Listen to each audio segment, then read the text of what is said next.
generation after generation. It was illegal for enslaved Africans in America to read or write.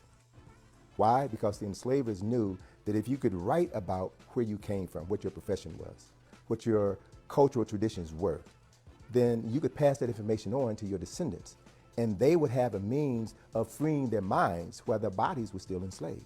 But if you ban reading, if you ban writing, if you convince people that we are inferior, then that puts a psychological hold in the minds of most people. It puts chains on your mind.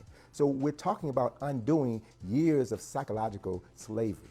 And as Asa Hilliard said, psychological slavery or mental slavery is worse than physical slavery, because such a person who is mentally enslaved can't see the shackles that are on their mind. So one of the best things that a person of African descent can do is to read. Fall in love with books.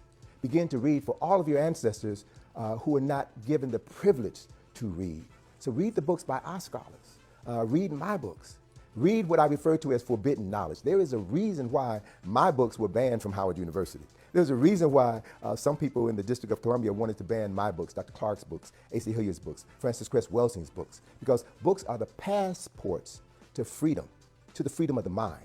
So anyone who's truly interested in wanting to become more engaged, more in sync with the times, has to begin by spending more time reading and less time on social media. They have to begin to cultivate